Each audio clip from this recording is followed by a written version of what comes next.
जादुई सूरमा, राजा और चतुर मंत्री की कहानी। बहुत समय पहले की बात है। एक शहर में एक राजा रहता था। उस राजा को अपने सभी नगरवासियों से बहुत लगाव और प्रेम था। वह सबकी मदद करने के लिए तत्पर रहता। एक सुबह राजा के यहाँ एक फकीर आया। उसने राजा की खातिरदारी और ईमानदारी देखकर राजा को एक चुटकी जितना सूरमा दिया और कहा कि हे राजन, यह सूरमा कोई सामान्य सूरमा नहीं है, यह चमत्कारी सूरमा है। फकीर ने अपनी बात आगे बढ़ाते हुए कहा कि राजन, इस सूरमे को जो भी नेत्रहीन अपनी आंखों में लगाएगा उसका अंधापन दूर हो जाएगा और वह फिर से देखने लगेगा। इतना कहकर फकीर तो राजा को सूरमा देकर अपनी राह पर निकल पड़ा। राजा ने सोचा कि हमारे राज्य में नेत्रहीनों की संख्या तो बहुत ज्यादा है और सूरमे की मात्रा भी इतनी है कि सिर्फ एक आदमी ही इस सूरमे को अपनी आंखों में डाल सकता है। तो क्यों ना ऐसे आदमी को यह सूरमा दिया जाए जो हर तरह से इसके लायक हो। इसलिए राजा ने अपने अति प्रिय आदमी को ही सूरमा देने का निश्चय किया। राजा को तभी अपने ईमानदार और प्रामाणिक वृद्ध मंत्री का ख्याल आया, जो आयुर्वेद के भी ज्ञाता थे। उस मंत्री ने पूरी उम्र ईमानदारी और निष्ठा से राज्य की सेवा की थी, पर दोनों आंखों में तेज चले जाने से मंत्री को राज कार्य से विदा लेनी पड़ी।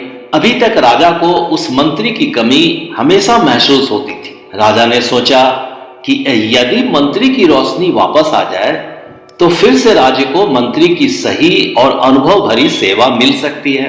इसलिए राजा ने तनिक भी विचार किए बिना अपने मंत्री को बुलाया और उनके हाथ में सूरमे की डिब्बी देकर कहा कि यह सूरमा आप अपनी दोनों आंखों में लगा लो।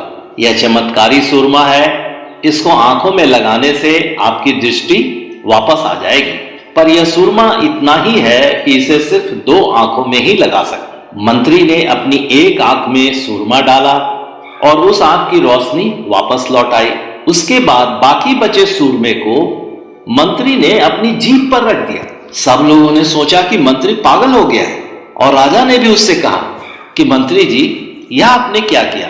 अब आप एक आंख से नहीं देख सकेंगे और सभी प्रजाजन आपको काना कहकर बुलाएंगे। मंत्री ने राजा को प्यार से अपनी वाणी से समझाया कि हे राजन, आप तनिक भी चिंता ना करें, मैं बिल्कुल भी काना नहीं रहूंगा।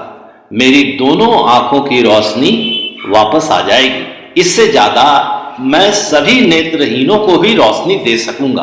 मंत्री ने अपना राज खोलते हुए कहा कि राजन, यह सूरमा चखकर मैंने इसको बराबर परख लिया है कि यह किससे बना है। अब यह सूरमा बनाकर मैं सभी नेत्रहीन नगरवासियों का अंधापन दूर कर दूंगा।